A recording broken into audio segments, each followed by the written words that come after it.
Unsa man? O daw, kay baw. Ang mensahe sa Ginoo natong tanan, mga anak ni Maria, sama sad sa iyang mensahe ni Maria, magmabdos ka. Ana. Ya, musugot mo? Magmabdos mo? Oh, wa na. Siya ang usaon na laki man ko, usaon pagkamabdos nako. Di mao nay anunsisyon, magmabdos ka, manganak ka. Nya unsa may imong ianak?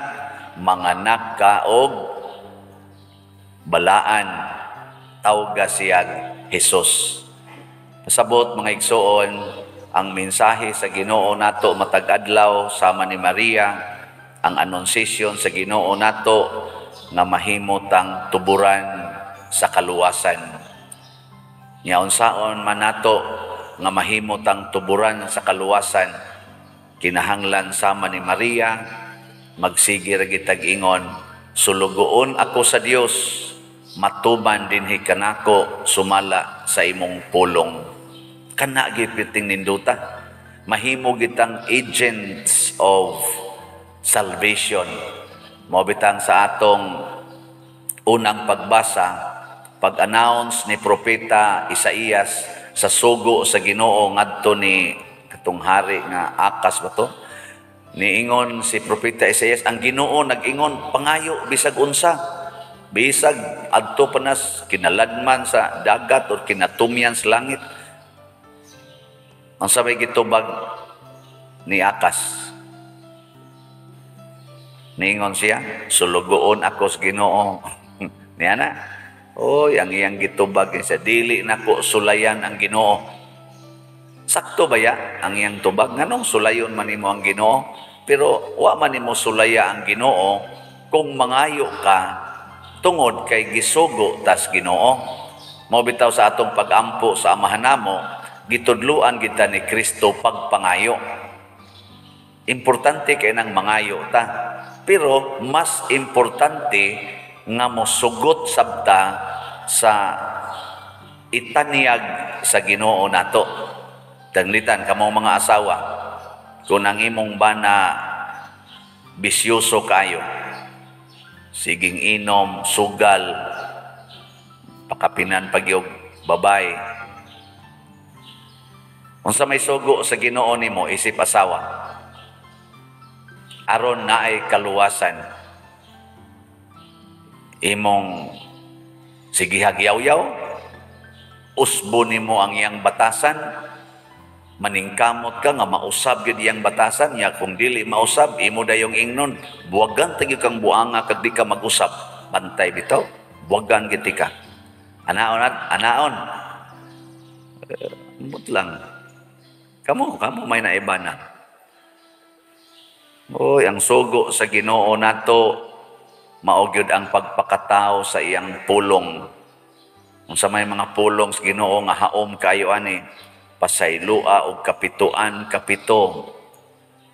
Pasana ang imong cross matag adlaw. Kay matag adlaw man siya mag-inom.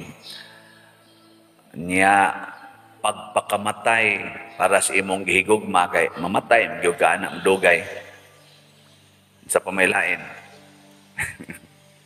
Kung tamparoson imong pikas aping, ipatamparos lang sang pikas kay namgi panahon magmaoy na.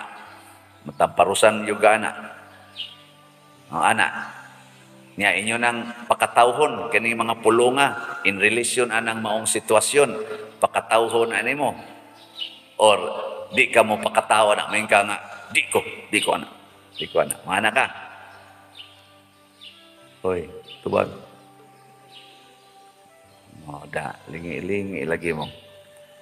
Mao na, nabitay ni text na ko, Pader, apil gid ha sa konsekresyon sa Russia, karong adlaw, karong Pitsa 25, i-consecrate sa Santo Papa, na kinahanglan kita aning maong konsekresyon para magmalinaw na ning Russia o ang Ukraine.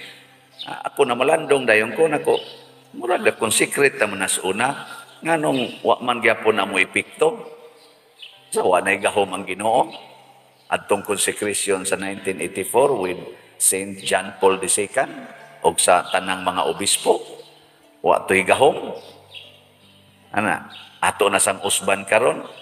Pero dili sa nisayop ang buhaton sa atong Santo Papa o sa mga obispo, mga kaparian.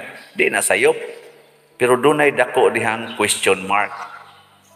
Ang nag-consecrate, andam basad nga i-consecrate nila ang ilang kasing-kasing ngadto sa putli nga kasing-kasing ni Maria. Mao na dakong consecration.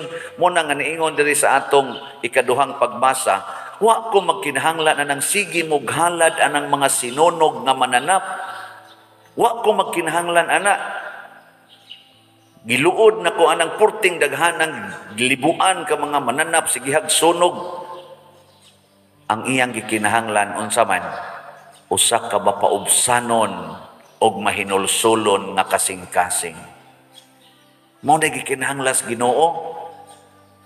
Pila ra may paghalad gud ana gud, taas kay tag pagampo, dupa-dupa pa ta, insinso ta ana. Okay ra kayo. Pero kumusta man ang kasing-kasing sa kunuhay in quotation na nag-consecrate? Consecrated basad ang kasing-kasing? Pero gud ani gud gamisa ta karon, kanindot ani, misa gud ni. Pero kumusta man inyong kasing-kasing? Nahimo basang Eucharist? Tubag, kinsa dinhi ang muangkon ng akong kasing-kasing Eucharistic. Taas ang kamot. Unsa may gianhin ninyo? Ikaw masuk ko kasabot anak pa din, unsa nang Eucharist? Mamatay na lang ta. Wa mo kasabot? Unsa ning Eucharistia? Kaning atong giambitan karon? Patay mo diha. Mauni ang atong pag-ambit o pagdawat sa kasakit, kamatayon o pagkabanhaw ni Kristo, kining Eucharistia. Pasabot iniglakaw nato, andam tang magpasakit, magpakamatay, aron dunay kabanhawan. Di ta mahadlok og kasakit, di ta mahadlok og kamatayon, basta paras kaayuhan sa atong isig katao. Kana, maunay meaning sa Eucharistia, mag-inambitay ta kitang tanan, aron mapapas ang sala. Muna ka ng inyong mga yuta, ipaambit na sa silingan. Ayaw kahadlok. Purti pag yun mo da ka-istrikto anang imong yuta, ipaambit kay ang Eucharistia pag inambitay. Dili pag inilugay, dili pag dinumtanay, inambitay. Na ako rin nabasa sa Google, ang duha kuno ka anak ni Vice President Leni Robredo minghangyo sa ilang mga supporters nga ihunong na nato kining pagsigig, ano bang naming persons ba? Kanibang mga defaming, kanabang makadaot nga mga pulong. Nakakita in taon ang mga anak ni Vice President Leni Robredo nga ayaw mo pagsigngan anak mga bubo, mga bulag, mga unsa pa nang anaon bitaw? Nya naasad in taon ro ni viral nga ako sa gyapong nakitaan kay magsigim tagtan-aw tuwa man ning ilang duha ron sa social media.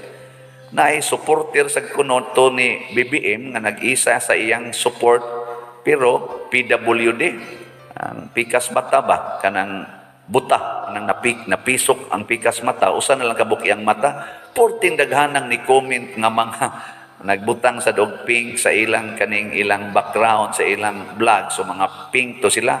Ingon ni siya kalahati kang bulag sa katotohanan. Buti sa'yo, mabulag na lang yung kabila mong mata, kaysa mabulag ka sa katotohanan. Kanang mga inana, bitaw ka ng mupay, saan di na ito irespeto nga mo support siya?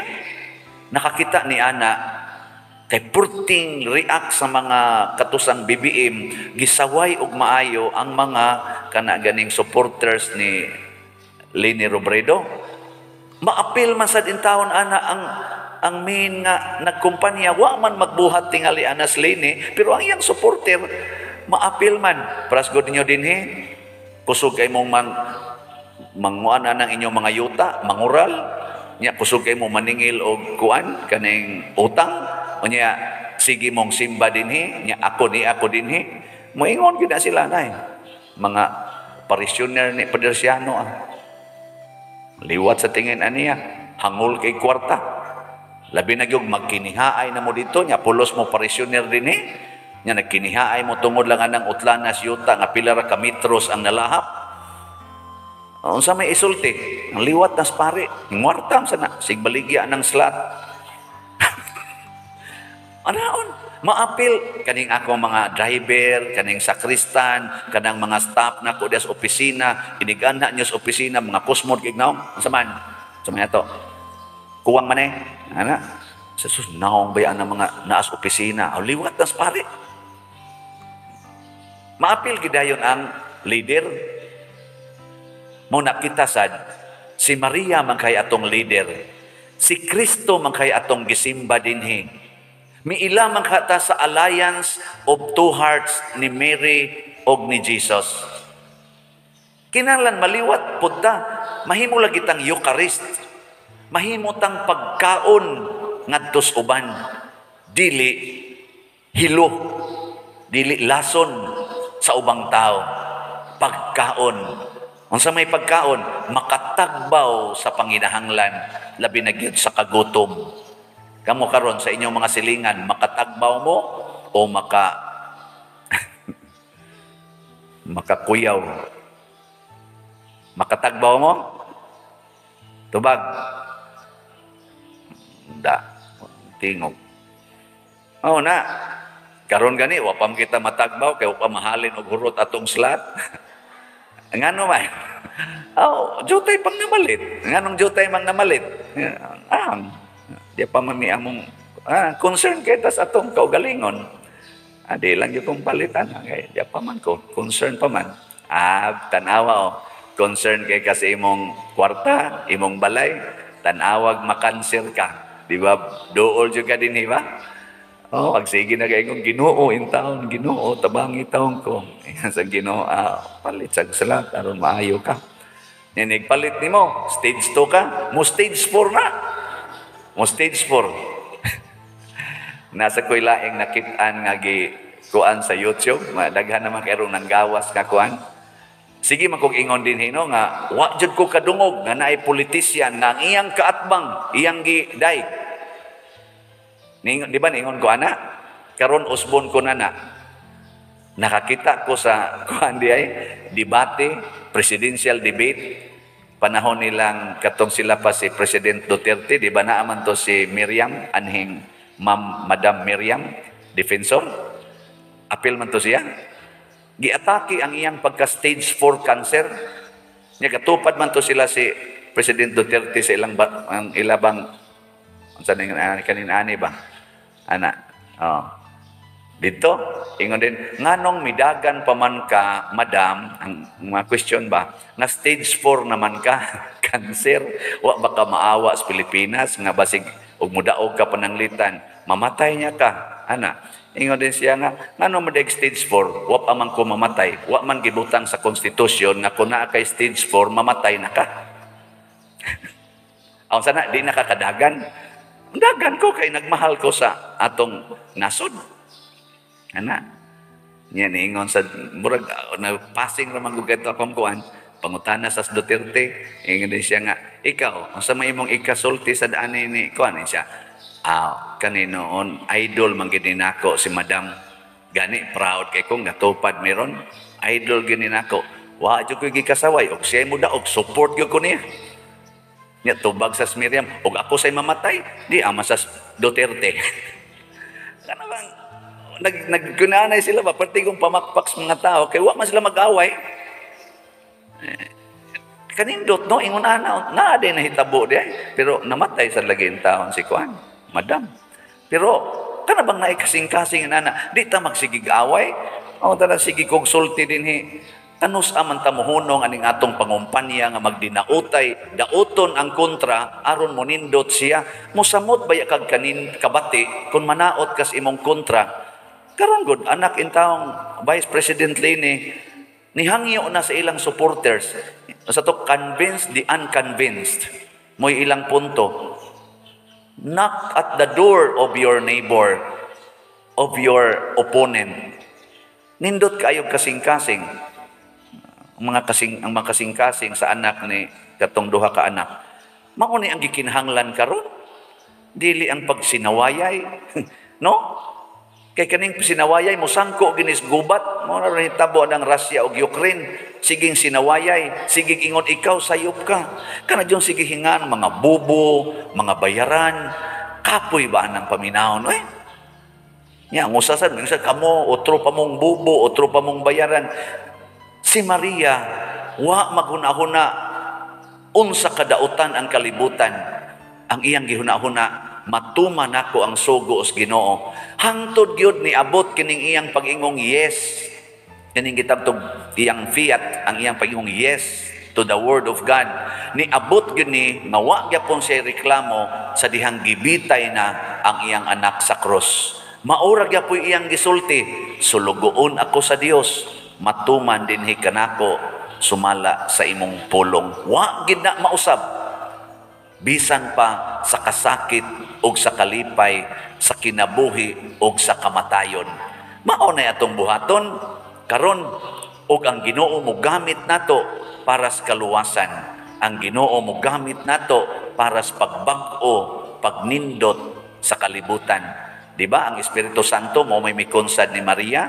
Ang gahom sa Espiritu Santo, hangtod karon mao biya nang gahuma. Mao na kami sa Legion of Mary, ting atsis maron sa Legion of Mary, karon may among annual gathering atsis. Ambot gihimo na ba na karon pandemic pa man. Kaning naagid na nga gitawag og consecration sa kasing-kasing sa matag legionary ngadto sa Ginoo. Ang karabang pagsanong, karong panahon na mag-reconsecration giron, individual o communal na consecration sa mga Legion of Mary. Ako Legion of Mary, gyud ko sukad pa ko 10 anyos mantingal ito, hangtod karon. Og maunay usas akong kuan, wa na lang karon mas spiritual director sa Legion of Mary. Amo nang gaplano ko dinis tong parokya, maghimo ka ta dinig Legion of Mary aron sa ma-exercise na ko ang akong pagka Legion of Mary, ang daot sa taning pandemic. Pero basin pa, di pa ta mga matay, maghimo ta na. Ay nindot kay na, every year, consecration. Nindot kay nagpulong ang consecration sa Legion of Mary. Imo ako nga tanan, akong rayna o inahan, o ang tanan nga ako imo. I am yours, my mother and my queen, and all that I have is yours. And everything that I have is yours. Nindot kayo, consecration na. Muna, karon mo consecrate sa natos Ginoo, imo ako nga tanan, kining akong kwarta, imo na ni ahog des kolekta. Imo ako nga tanan, mahal nga birhen, nya kay naaman ka di ay dihay mga slots, kining akong tanang kwarta ipalit ko nig slot. Ana. Nya unsa man sa itubag ni Maria, ako sad imo ako nga tanan ug ang tanan karon nga ni anako imo na sad ni. Na the whole kingdom of God will be ours. Amo na gitawag og mutual giving, mutual happiness.